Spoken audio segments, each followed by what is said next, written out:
Tesla layoffs make the restart after the virus holdup more challenging is our story for today.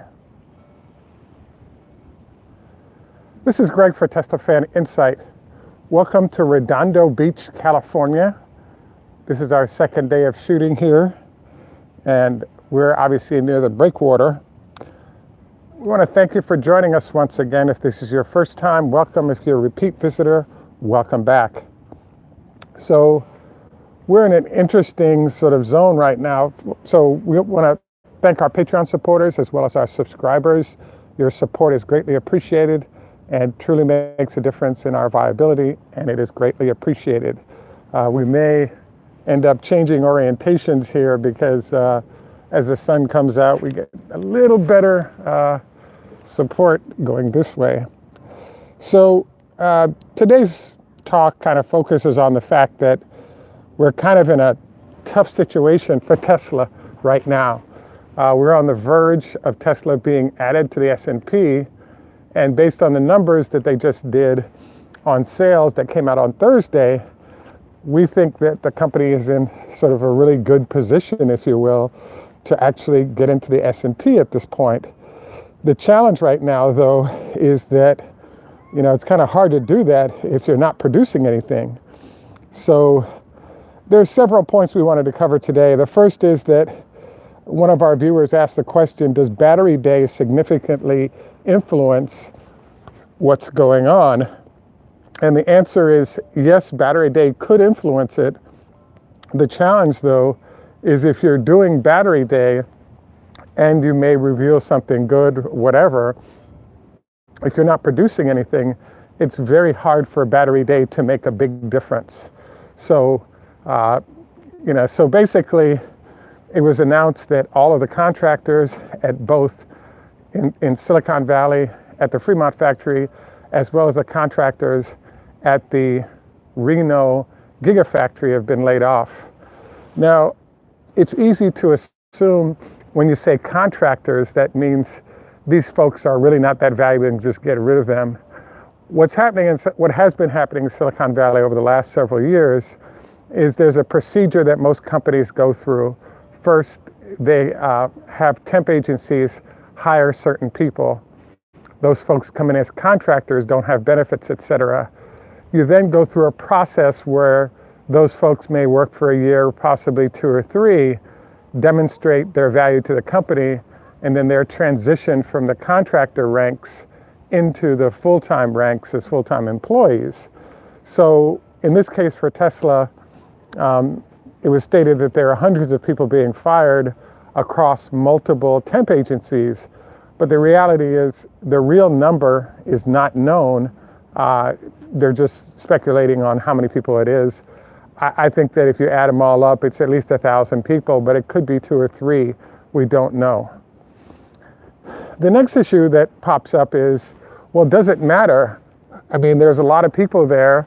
They'll be able to get unemployment benefits as well as the government stimulus checks as well. So those folks will be doing quite well and possibly even making more while they're laid off than they were making as employees of the company. And so this is one of the several challenges that pops up. Might it be in the best interest of certain people who are currently contractors to say, hey, I get paid more for staying at home than I do going to work? And obviously this would impact the company in terms of those folks not showing up when Tesla's ready to go again. The second component that we researched and found out about is the fact that there's another issue going on, which is if in fact these folks are out, might they be snapped up by other firms? And the answer is everybody else is doing layoffs as well. So potentially losing employees to competitors in this fashion is highly unlikely for that reason. The third issue, obviously, we covered the fact that these folks may be making more now for staying home than they would coming back to work. And if it's 32 weeks long that they're given, 52 weeks is a year, so that's almost, that's a long time of compensation that doesn't require work that people may choose to leverage as much as they can. The third thing that we're obviously that's an issue. When I researched and found this news, I have to admit that my initial reaction was, oh no. The reason I said that was that when you're in a grocery store and your business shuts down for a while, it's fine. You shut down the business, and then you move into a mode where if in fact you're able to open up again, you just open the doors and all the food is on the shelves and you're ready to roll. In the case of an auto company like Tesla, they do have suppliers that have to get rolling. In the case of Fremont, they control the Gigafactory to some extent.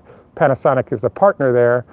But the challenge that pops up is that, wait a second, you've got to get all the parts and so forth coming from the Gigafactory over to the regular Fremont plant. So if we look at what the best case scenario is right now, the Bay Area is on lockdown until May the 3rd.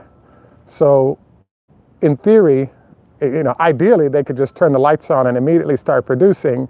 But I think it's more realistic that you need 8 or 10 days for the other parts suppliers to start getting back to work, producing parts and delivering them to Tesla.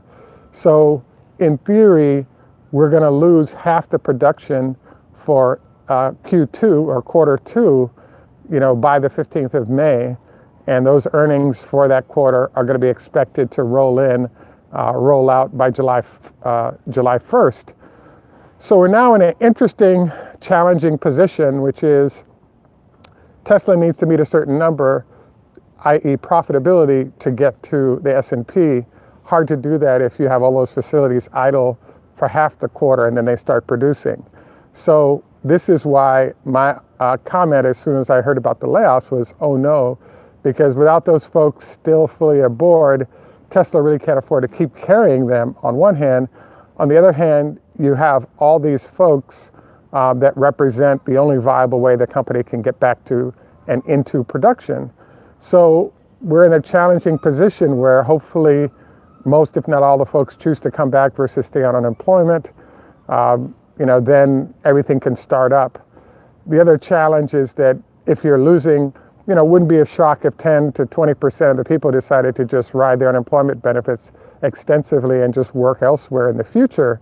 And so if you have that number gone, you now have the issue of you have to find new people, and those people have to be trained into the jobs that their predecessors were in. So all of this said, I'm just saying there's a high likelihood May 15th is a high likelihood of startup of production again, but I wouldn't be stunned if they say June 1st or even June 15th being how far out we are. Obviously, there are all these numbers being tossed around that we discussed yesterday regarding the real restart date is looking even further out, like 4 months from now, which obviously would be a huge disaster on the numbers for the year, etc. As you all know, we do have the China miracle happening. It's my belief that China will get to 8 to 10,000 per week in production, by let's say July 1st at the latest. But I just think that even if they got to that number, it's too late for them to rescue. And I don't know, I know there's a backlog of cars being ordered, but it seems like Elon had been moving down the path of only Model 3s for this year from that plant. And theoretically, those could be shipped elsewhere if there are a bunch of them left over that Chinese did not want to purchase that could be shipped to other countries in Asia. So the real miracle would be if we could get Model Y production going from the Chinese plant early, i.e. starting in June, in late May or July at scale, 5,000 a week, some interesting number. I think that would actually save the day. And I would be not very surprised to hear that Elon has come up with a way to pull this off. And I think that this is probably going to be the biggest question that will emerge from the earnings that come in at the end of the month. So, it's buzzing in my brain to sort of discuss Battery Day because it seems like it comes up as a discussion topic across a large number of folks on a regular basis. So I did want to go ahead and briefly address that issue just to say that, in reality, yes, Battery Day could be big. And yes, it could make a difference that's unexpected. The challenge that I'm wondering about is, even if batteries were significant and there's a difference that was being made, we're still stuck in a position where they can't produce anything. So it's hard to see that immediately having a heavy impact with uncertainties about when production is going to restart. So we'll obviously keep you posted on this, and we don't know the answer to it. We're hopeful that things will get back to normal quickly, so that the company can get to work and be prosperous in that process.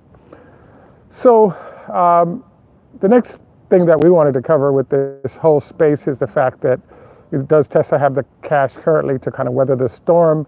The answer is, I believe they do. They have a lot of people working at home that are being paid. And frankly, this is part of the China miracle, that you at least have profit and revenue going on there. And those dollars can sort of be repatriated as needed, and represents cash being seen by banks and others to demonstrate that the firm is still viable, versus all the organizations in the U.S. solely who are unable to show any profit and revenue because they're really shut down right now. So I'm hopefully optimistic that the news won't be horrible. I believe that if you'll notice that Tesla had a real nice bump in its price on Thursday because of the announcement of the numbers, and then they came out on Friday with the layoffs. And I don't know if they were under some pressure as to when they would announce the layoffs, but clearly they wanted a certain impact by the notice that they had done well for the quarter. But amazing how bad the timing was for revealing the layoffs. And it's our belief that that quick reveal of the layoffs was known to some people early and influenced the stock on Friday. And based on that downward trajectory that was sort of installed after the good news on Thursday, it's our thought that this follow through based on the layoff news is sort of going to roll into Monday, and therefore possibly, hit Tesla pretty hard. As you know, Tesla tends to move between 50 and 100 points a day. So whichever direction it tends to move in, it tends to stay on that direction and keep going that way. And so we'll see, obviously, Monday what happens. Clearly there are miracles where all of a sudden there's some grain of truth or news that's good that could push things up. But, it's harder to see where that beauty and increase nicely of price comes from when we're sitting there with a shut down plant that's at least shut down till May 3rd. And then there's a possibility that the shutdown extends beyond that. So at this point, I think that it's unfortunate for the company, nothing they can do, ready to do a great job, do not have the ability to do so, given the circumstances, but we're hopeful to see, something better coming out of it. So I just wanted to do our reminder for today. Don't forget your 25 leg lifts a day. Don't go to bed within 4 hours eating, at least 2 hours. Also want to encourage you to consider the 5-2 diet or others. 30 SPF or better prevents skin cancer issues. Fried foods no more than once a week in order to prevent diabetes and all kinds of other issues are a few health tips that we wanted to include today. Again, we're in beautiful Redondo Beach, California. I'm going to sign off, and then we're going to close out with another view of the harbor here along with the seawall. The birds are active, and you can also hear, we got some sea lions over here as well. At any rate, wanted to give you a peaceful moment at the end, and you're welcome to play it a few times if you would like sort of a peaceful outbound. The bell you hear is actually as you go out of the harbor, it makes sure the boats don't run into each other as they pull out of beyond the seawall. At any rate, this is Greg for Teslafaninsight. Tschüss, German au revoir, French le hitro, Hebrew Choda Hafez, Farsi, hey do, Swedish goodbye, Zdravstvuyte, hello in Russian, Ni hao ma, hello in Chinese, and then do widzenia. And in Jamaica, we say, enough respect, walk good man.